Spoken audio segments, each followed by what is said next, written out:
You know, gaming used to be simple. You bought a game, played it, and that was it. No battle passes, microtransactions, shady corporate tricks designed to squeeze every last penny out of your wallet. But no, that wasn't enough for the gaming industry.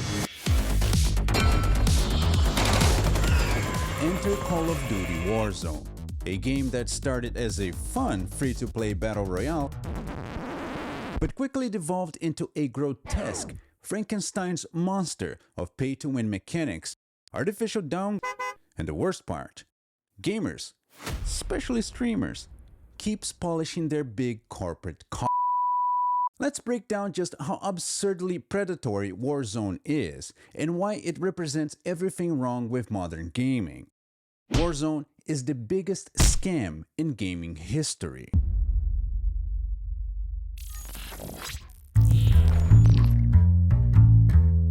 Call of Duty Warzone was officially released on March 10th, 2020. Activision developed Warzone in response to the growing popularity of battle royale games like PUBG, Fortnite, and Apex Legends. The goal was to capitalize on the booming live service model while integrating it with the traditional Call of Duty multiplayer experience. By 2020, the battle royale genre was dominating the industry. Activision wanted a major piece of the market. Rather than just selling yearly Call of Duty games, Warzone provided an ongoing, ever-evolving platform to keep players engaged year-round. You know, by engaged, I mean spending money. Lots of it. Since Warzone was free to play, it relied on battle passes, skins, and weapon blueprints for revenue. This turned out to be a highly profitable business model. Warzone was designed to carry over content from multiple Call of Duty titles, ensuring that players stayed within the Activision ecosystem for years. Its launch was highly successful, attracting over 30 million people in the first 10 days, and by April 2021 it had over 100 million players, according to Statista. However, as Activision increased microtransaction-focused design choices, pay-to-win mechanics, and forced downgrades, Warzone's reputation shifted from groundbreaking to garbage. Warzone is supposedly about skill, right? Wrong. Nah, it's about who can buy the best gun first. Bringing you guys the meta loadout. Top 5 meta loadouts. The secret meta loadouts. Oh shit, meta, you do not. Today we're focusing on the top 10 long-range meta weapons. Sure, in theory, every player has access to the same weapons, but that's a cute little fairy tale Activision tells the innocent masses. In reality, some of the best weapons have been locked behind premium blueprints that come with stat boosting, recoil reducing, meta breaking mistakes.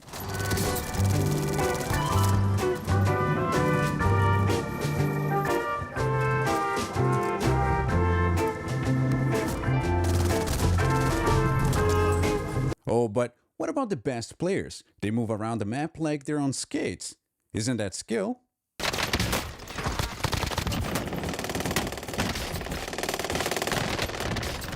Sure!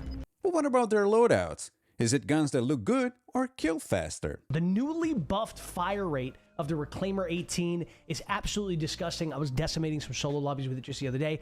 Regardless of how good a player is, he still uses what is best in the game. And worst off, they all pay to get whatever the meta is at the time. The point is to win. And to win, you have to you have to develop your skills. It was an oopsie, they claimed. But was it really an accident when the same thing keeps happening over and over again? Like you hop into a game, you prepare your loadout with your favorite weapon, you run around the map, and suddenly you see the enemy. You start firing him, but then he turns around and shreds you in a matter of seconds. At some point, you realize that every single person in the game has the same exact weapon. Now you have two choices. You have to grind your ass off to unlock the gun, or pay for it. Of course, most people would choose the challenge of grinding the game because there is no fun in pay to win. But after getting shredded for the 100th time by worse players than you, in the same exact scenario, you realize that grinding is next to impossible. If you don't use the guns that everyone else is, you won't achieve anything. Get it? Oh, but this was a mistake, they claimed. Was it really?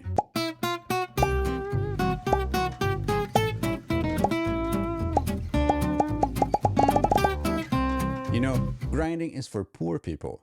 Keep in mind that the server needs to read your actions right. Like if you get disconnected or exit at the wrong time, you lose all your hard work.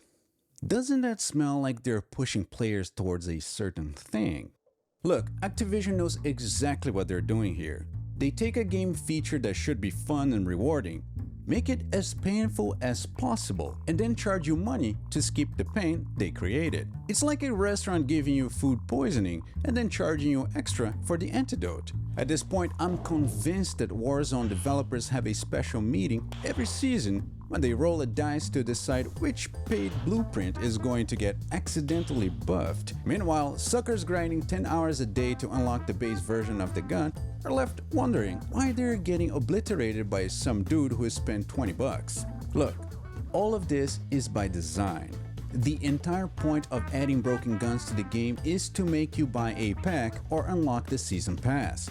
If $10 gun pack sells more than the season pass, do you really think that evil corporate bosses would pass on the idea of making money on suckers like you that want to win the battle royale so bad? Nah, you better pay up, bitch. Oh, and nothing screams fair and balanced like operator skins that literally make you harder to see. Remember the Rose skin? Remember that? The all-black suit that turned players into nightmare ninjas who could blend into any shadow like they were auditioning for a Splinter Cell reboot. Yeah, that was a thing, and Activision let it stay a thing for months despite everyone complaining. Lighting the game is complete utter trash. Instead of fixing the issue, nah, let's exploit this and make skins that can't be seen by anyone. Trust me, it will make us money. It will make the game fun. The absolute best part? Streamers, those noble warriors of truth, ranted about it while simultaneously equipping the very skin they complained about.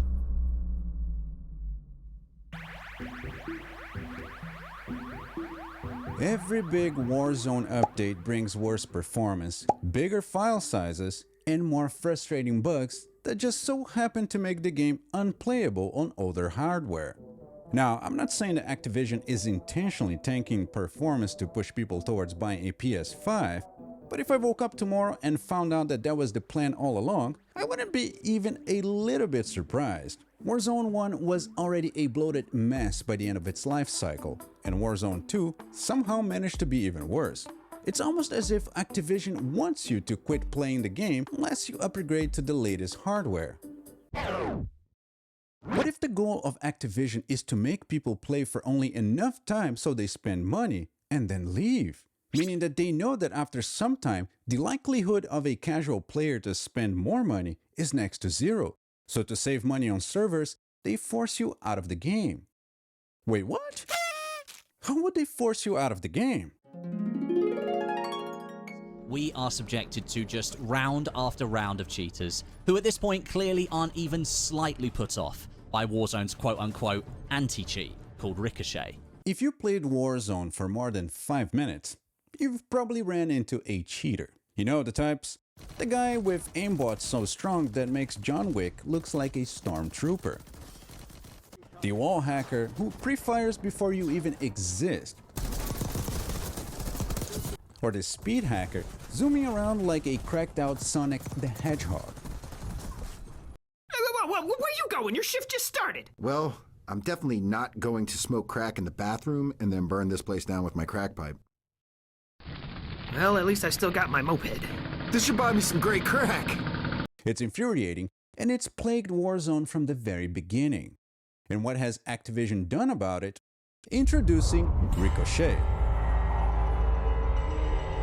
the so-called anti-cheat system that's about as effective as a cardboard shield in a gunfight.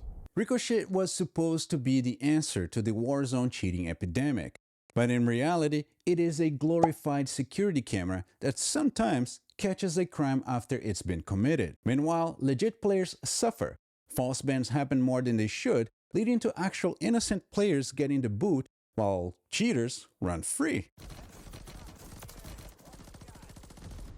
Warzone introduced kernel-level anti-cheat access, meaning Ricochet can dig into your systems like spyware, but somehow it still can't stop hackers. At this point, cheating in Warzone is part of the experience. You either accept it or stop playing. And Activision, they don't care, because cheaters buy skins too. Look, I'm not gonna lie.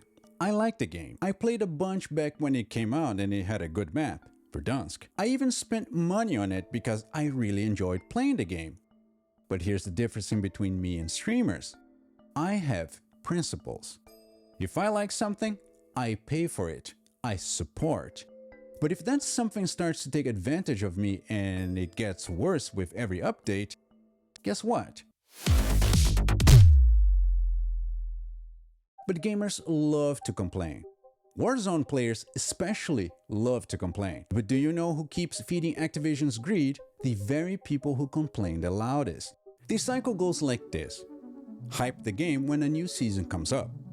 Play the game and praise changes. Casually point out some of the problems that still haunt the game. When viewership's numbers start to drop, and it is obvious that the game is loaded with problems, start making videos complaining about it. New season is announced with promises of improvement. Repeat cycle. Every major Warzone streamer has ranted about pay-to-win mechanics, broken skins and microtransactions, but do they stop playing? Of course not. Most streamers today grow their channels based solely on one game and for the fact that they are good at it. Not because they are entertaining or offer anything long-term. I don't doubt that they want to play something else, but as soon as they see their numbers falling, they get scared like the pussies they are and go back to play the game. Then again, complaining about the game also generates attention and money for them, so why not? Streamers are Activision's best unpaid marketeers. Their rants generate hype, driving engagement and indirectly boosting sales because every complaint just reminds players what's available for purchase. This is analogous to being the wife of an alcoholic abuser. But streamers, YouTubers, nah. How about I just write a letter to him pointing out all the things that are wrong in hopes that he will listen and change? I realize how hard it must be to make a massive game like this, but consider this some constructive criticism from a fan. You won't agree with me on everything and that's perfectly fine. I'm going to be wrong about something. Brother, if after all this time you haven't realized that you are in an abusive relationship, might as well just get off the planet. There is no hope for you. Warzone is the biggest scam in gaming history, and that is all because of you.